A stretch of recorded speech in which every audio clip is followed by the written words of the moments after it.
Jumpa lagi dengan saya Eros Perwita di channel The Investor, channel yang mengupas tentang dunia saham. Di video kali ini kita akan membahas saham lagi teman-teman sekalian ya. Dan saham ini menurut saya saham yang cukup kontroversi di tahun ini, tapi punya potensi bagus ya, menurut pandangan saya tentunya. Nah, apa itu sahamnya kita akan bahas, tapi sebelumnya teman-teman silahkan subscribe dulu bagi yang belum subscribe. Dan jangan lupa aktifkan lonceng notifikasinya supaya teman-teman terupdate ketika kami mengupload video yang baru. Ya, dan pastikan teman-teman tonton video ini sampai selesai.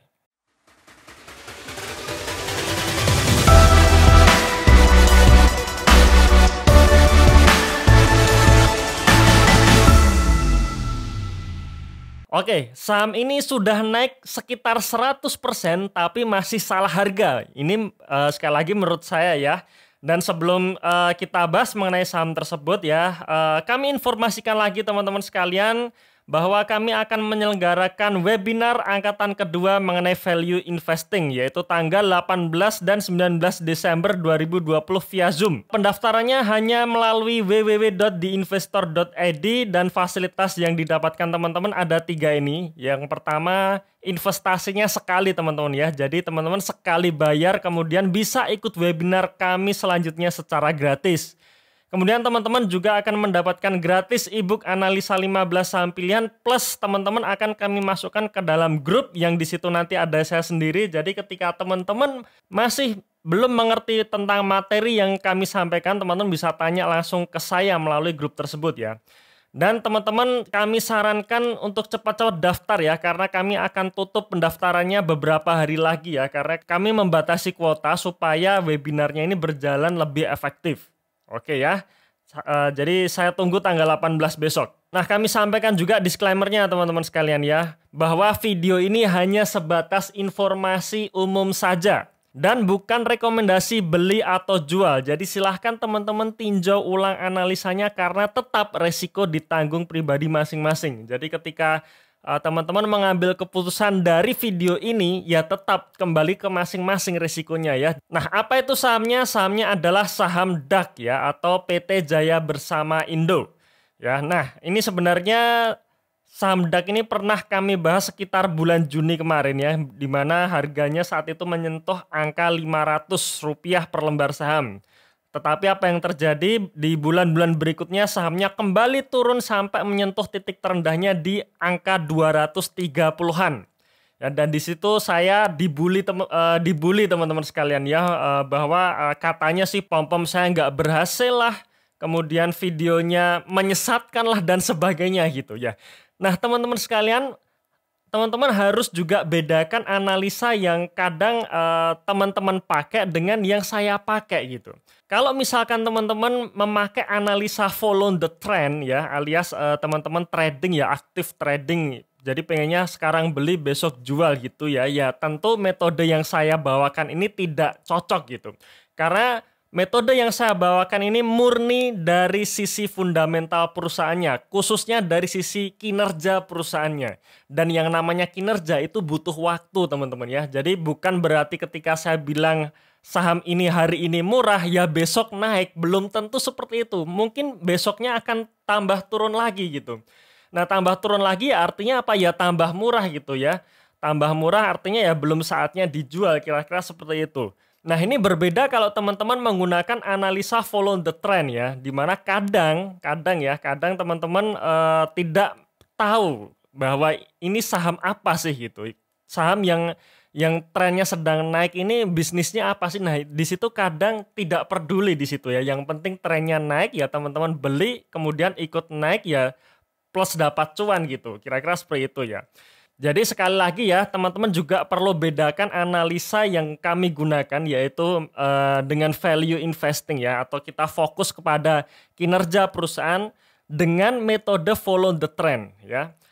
Nah apa sih keuntungan dari analisa yang kami sampaikan melalui channel ini? Ini keuntungannya teman-teman tidak harus melihat chart setiap hari ya, bahkan kerja kita ini lebih enak nih, minimal paling nggak 3 bulan sekali saja ketika laporan keuangan terbaru keluar, kita update lagi ya, kita update lagi kinerjanya kira-kira masih on the track atau tidak. Kalau masih on the track ya masih hold gitu.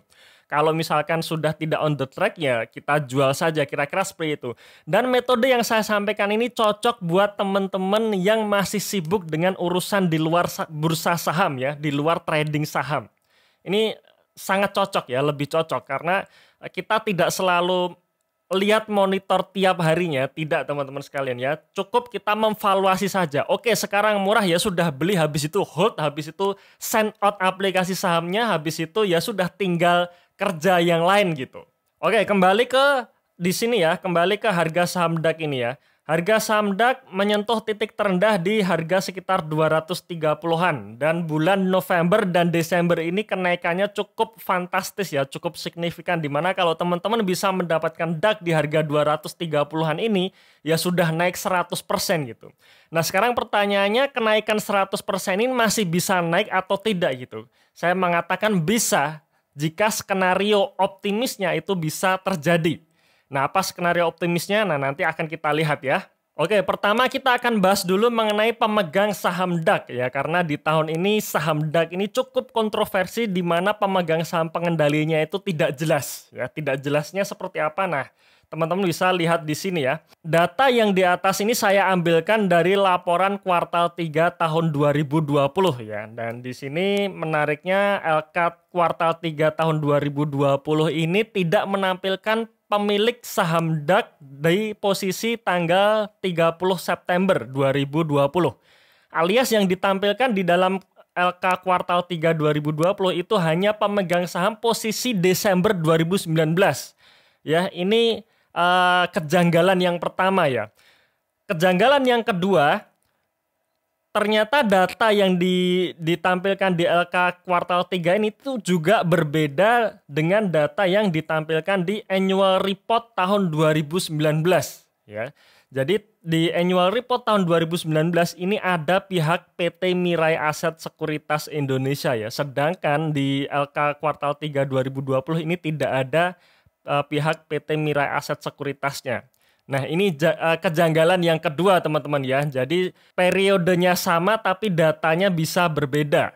Ya, plus LK kuartal 3 2020 tidak menampilkan posisi pemilik saham DAX pengendali per September 2020. Nah, itu dua kejanggalan dari laporan atau pemegang saham dari DAX ya. Oke. Kita misalkan saja ya, kita ambil saja misalkan kita pakai data dari annual report tahun 2019 di mana ada pihak PT Mirai Aset Sekuritas Indonesia yang memiliki 14% saham DAX. Nah, ini juga perlu kita garis bawahi teman-teman sekalian ya. Setahu saya yang namanya perusahaan sekuritas itu seharusnya tidak boleh punya posisi saham di bursa. Ya, yang boleh itu adalah aset manajemennya. Jadi berbeda ya aset manajemen dengan sekuritas. Kenapa? Karena sekuritas itu sifatnya hanya brokerage saja. Ya, brokerage saja. Jadi seharusnya tidak boleh memiliki posisi ya. Cuman kenapa di sini ditampilkan adalah Mirai Aset Sekuritas? Kemungkinan ya teman-teman sekalian, kemungkinan karena PT Asia Kuliner Sejahtera itu merepokan saham DAX ini kepada pihak sekuritas. Ya, karena fasilitas repo yang biasanya bisa memberikan fasilitas repo itu ya perusahaan sekuritas sendiri gitu. Dan sebenarnya repo itu bukan dijual ya, tapi hanya digadaikan saja. Jadi misalkan saya punya emas nih, kemudian saya butuh duit ya, emas ini saya gadaikan di pegadaian ya, kemudian saya dapat duit dan ketika jatuh tempo maka emas tersebut akan saya tebus lagi dengan harga di awal plus bunganya, kira-kira seperti itu ya. Jadi sebenarnya repo itu hanya untuk gade saja, belum terjadi penjualan, kira-kira seperti itu. Dan karena posisi 2019 repo dari Asia Kuliner Sejahtera ini masih outstanding, maka di sini ditulislah ada pihak PT Mirai Aset Sekuritas. Nah, mungkin kira-kira dugaan saya seperti itu ya teman-teman sekalian.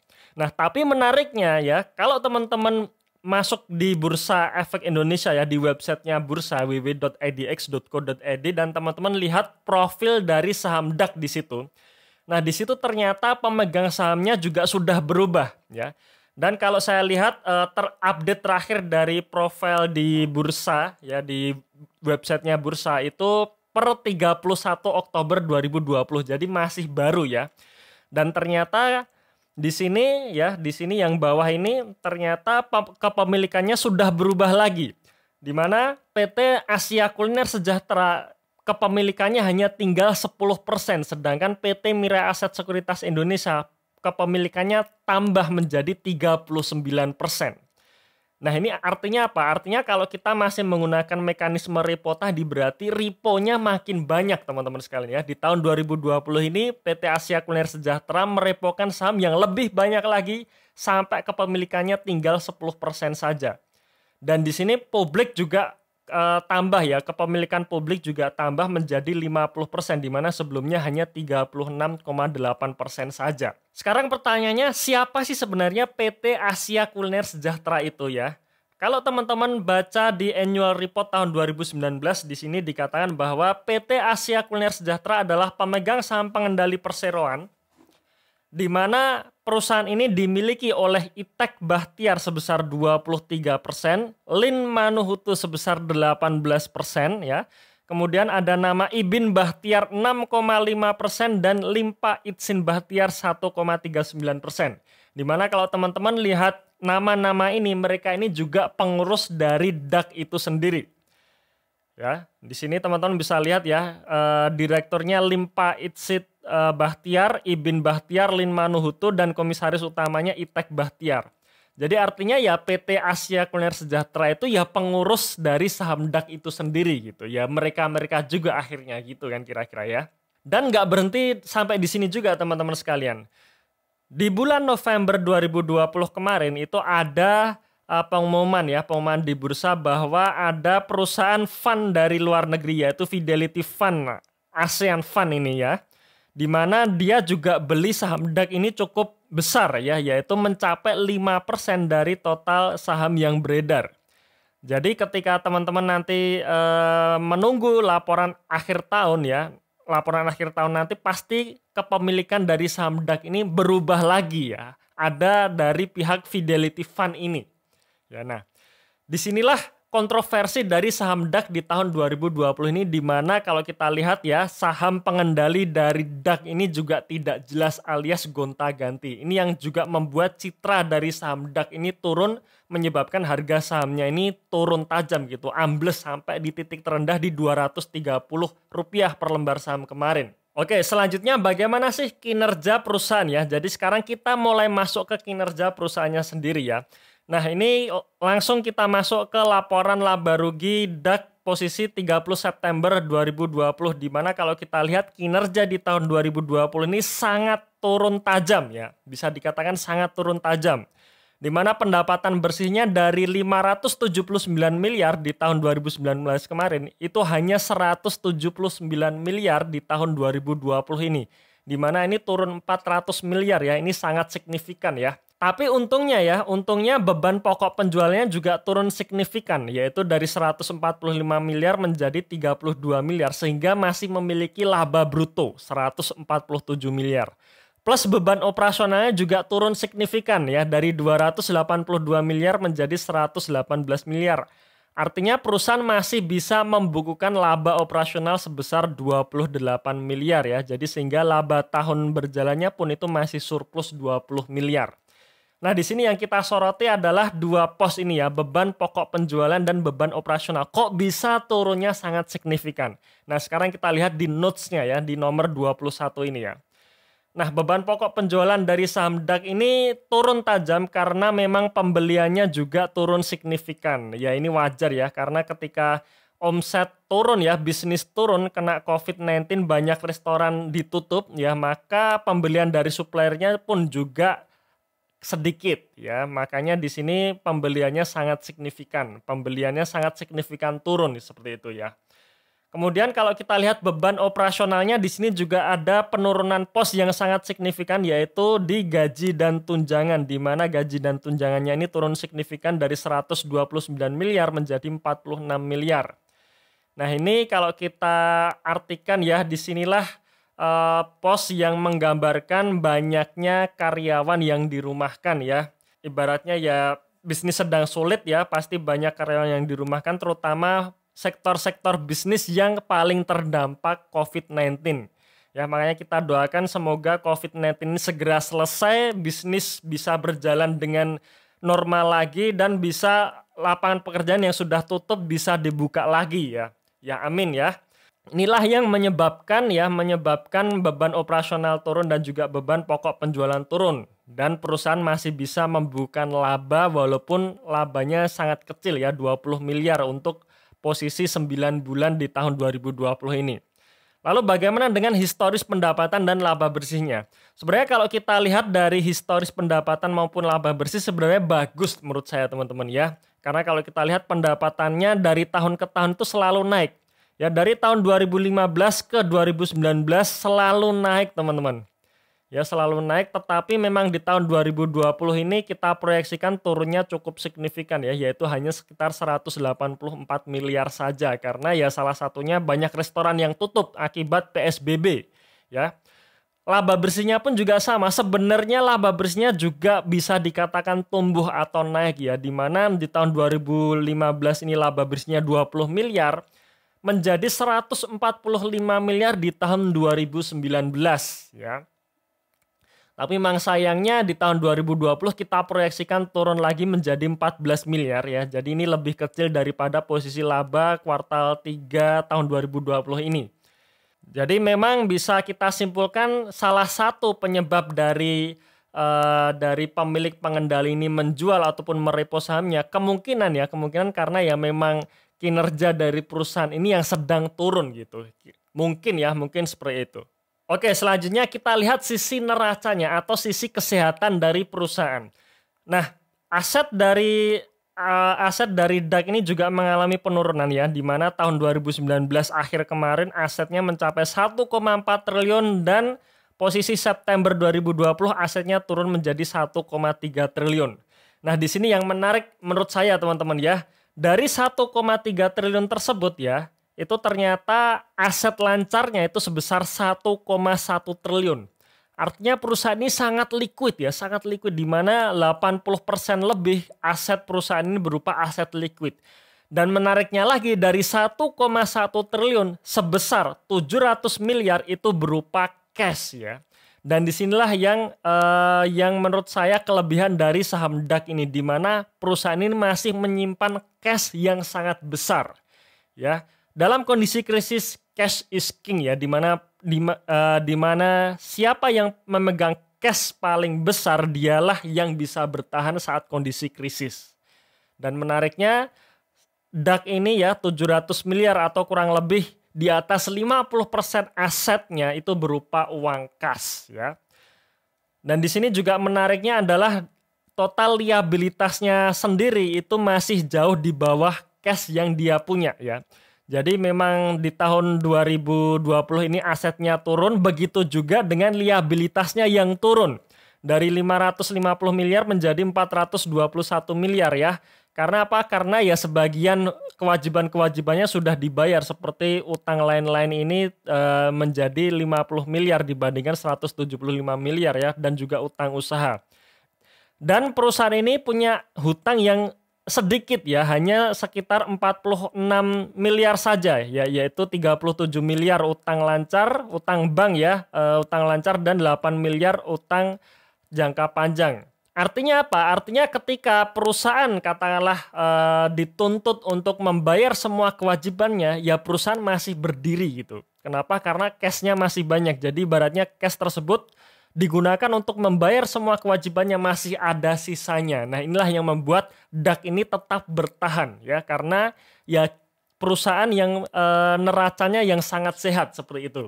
Oke, selanjutnya bagaimana dengan valuasi dari saham DAX itu sendiri? Ya seperti biasa teman-teman sekalian ya, saya menggunakan 3 perbandingan rasio, yaitu ekuitas, pertumbuhan ekuitas, kemudian ROE dan juga PBV. Nah, balok warna biru ini adalah balok yang menggambarkan ekuitas dari DAX, di mana kalau kita lihat sejak tahun 2018 sampai 2020 ekuitasnya selalu naik. Ya, jadi teman-teman bisa lihat ya, di tahun 2020 ini bahkan saat kondisi krisis ini ekuitasnya masih naik. Kok bisa masih naik? Ya karena perusahaan masih membukukan laba bersih. Sepanjang perusahaan membukukan laba bersih, dipastikan ekuitas akan naik gitu ya. Nah, kemudian garis warna ungu yang di bawah ini adalah menggambarkan ROE perusahaan, di mana di tahun sebelumnya ROE perusahaan itu mencapai kisaran 15%, di mana itu bagus banget menurut saya ya. Memang tahun 2020 ini laba bersihnya turun signifikan, ini yang membuat ROE-nya ini juga turun menjadi 1,6%. Kemudian dari sisi PBV ya, PBV di mana kita hitung dari harga 488 itu masih menggambarkan PBV 0,7 kali. Ya menurut saya ya 0,7 kali ini murah gitu, karena di bawah 1 kali untuk perusahaan yang secara historis itu bisa menciptakan ROE 15%. Ya. Ini pandangan saya mengenai valuasi DAX di harga 488 ini. Oke Mas Eros, jadi kesimpulannya seperti apa sih? Seperti ini ya teman-teman sekalian ya. Yang pertama, pemegang saham pengendali yang masih tidak jelas ya, terutama saham DAX ini sering direpokan oleh pemiliknya sendiri, sehingga kalau kita menemukan saham yang sering direpo ini rawan untuk digoreng ya. Jadi seperti ini contohnya teman-teman sekalian ya. Misalkan saya punya saham DAX pengendali nih 50%. 40% saham yang saya miliki saya repokan ke Mirai Aset Sekuritas. Artinya saya dapat duit gitu kan. Nah, duit ini ya bisa saya gunakan lagi untuk membeli saham DAX ini supaya harganya naik. Kira-kira seperti itu ya. Itu kalau reponya disalahgunakan untuk menggoreng saham ya. Jadi di sini ada GCG risk-nya. Ya, GCG risk, dan ini juga yang membuat citra saham DAX di tahun 2020 ini turun tajam ya, karena GCG risk itu sendiri, di mana pemiliknya kayaknya seperti pengen jual perusahaannya sendiri gitu. Oke, yang kedua, termasuk sektor bisnis yang paling terdampak pandemi COVID-19. Jadi bayangkan ya, bisnis restoran, di mana bisnis restoran ini ibaratnya bisnis yang jalan ketika ada kumpul-kumpul orang gitu ya. Dan ketika kumpul-kumpul ini dilarang, ya sudah bisnisnya hancur gitu kan. Bisnisnya tutup gitu. Dan terbukti ya di tahun 2020 ini banyak restoran DAX yang tutup. Kalaupun mau di online kan ya kayaknya sih tetap tidak bisa. Karena apa? Karena ya bisnis online untuk food, untuk makanan itu biasanya bisnis-bisnis yang harga makanan tersebut tuh masih terjangkau. Sedangkan DAX ini termasuk restoran mahal ya, restoran mewah, di mana harga-harga makanannya itu juga sudah mahal. Jadi kalau di online kan ya kayaknya sih tidak berjalan dengan baik gitu ya, tidak berjalan dengan bagus gitu. Ya, jadi termasuk bisnis yang paling terdampak pandemi COVID-19. Tetapi yang ketiga menariknya adalah saham DAX ini memiliki neraca keuangan yang sehat. Kenapa sehat? Hutang banknya itu sangat kecil ya. Jadi kalau kita bandingkan dengan ekuitasnya ya, perhitungan DER-nya itu kisaran hanya sekitar 8%-an ya, 8% sampai 10%. Jadi masih sangat kecil. Dan perusahaan masih punya cash untuk membayar semua kewajibannya. Jadi kalau misalkan kewajiban semua ditutup oleh DAX ya, perusahaan masih punya sisa cash untuk bertahan ya. Jadi ini yang menurut saya ini yang paling menarik ya, di saat kondisi krisis ya cash is king. Yang keempat, secara valuasi masih murah, di harga 488 itu menunjukkan PBV 0,7 kali untuk perusahaan yang secara historis mampu mencetak ROE 15%. Dan satu lagi ya, kenapa saya menganggap salah harga versi saya tentunya ya. Karena di harga 488 itu menunjukkan market cap hanya 626 miliar.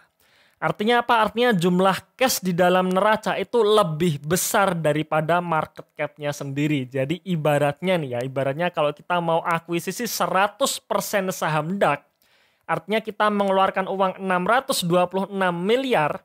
Nah ternyata di dalam perusahaan tersebut ada cash 700 miliar gitu. Jadi ibaratnya dapat cashback ya. Nah cashback ini bukan cashback yang beneran ya, tapi cashback perumpamaan saja ya. Jadi ibaratnya kita membayar 600 miliar, tapi di dalam laci warung kita tadi itu ada duit cash sebesar 700 miliar. Kira-kira seperti itu ya. Nah, tetapi yang perlu diingat teman-teman sekalian ya, bahwa saham ini termasuk kategori yang high risk ya. High risk-nya kenapa? Ya karena GCG-nya yang tidak jelas itu tadi ya. GCG tidak jelas dan sektor bisnis yang terdampak COVID-19. Oke, sekarang kita bicara mengenai skenario ya. Nah, teman-teman sekalian, kalau kita bicara mengenai skenario, ini bisa terjadi, bisa tidak. Peluangnya adalah 50-50, yang dimana yang saya akan jelaskan di sini adalah skenario optimisnya. Ya, jika memang skenario ini bisa terjadi. Skenarionya seperti ini. Jika di tahun 2021, artinya tahun depan, perusahaan bisa berbalik arah atau turn around ya, dengan mencetak laba di atas 100% dari laba tahun 2020 ini, dan mampu membukukan ROE 15% seperti sebelum adanya pandemi ya. Itu skenario pertama. Kemudian skenario kedua, jika GCG-nya bisa diperbaiki alias ya pemilik saham pengendali lebih jelas dan sudah tidak main repo-repoan lagi. Maka PBV 1,5 kali merupakan angka yang masih masuk akal untuk valuasi harga saham DAX. Dimana kalau kita hitung secara ekuitas per posisi 30 September 2020, PBV 1,5 kali itu artinya harga saham DAX berada di angka Rp1.000 per lembar saham. Artinya masih bisa naik 100% dari harga sekarang ya. Jadi harga sekarang ini adalah saat video ini diambil tanggal 10 Desember 2020 di mana harga saham DAX ditutup di angka 488 tadi ya. Dan sekali lagi teman-teman sekalian ya, ini adalah skenario yang optimis ya, bisa terjadi bisa juga tidak. Jadi kalau tidak terjadi ya siap-siap harga saham DAX ya akan ambles lagi gitu. Nah, oke, mungkin itu sekilas review dari saham DAX teman-teman sekalian ya, yang saya menganggap bahwa saham DAX ini masih salah harga versi saya sendiri ya. Salah harganya kenapa? Salah satunya karena tadi ya market cap-nya masih lebih kecil daripada cash yang dia punya. Tapi apakah benar? Ya belum tentu benar juga. Silahkan teman-teman berpendapat jika teman-teman punya pendapat yang lain dan silahkan tuliskan di kolom komentar di dalam video ini supaya kita bisa berdiskusi. Ya, dan silahkan share video ini ke teman-teman Anda yang lain ya. Tunggu video kami selanjutnya dan salam Passive Income.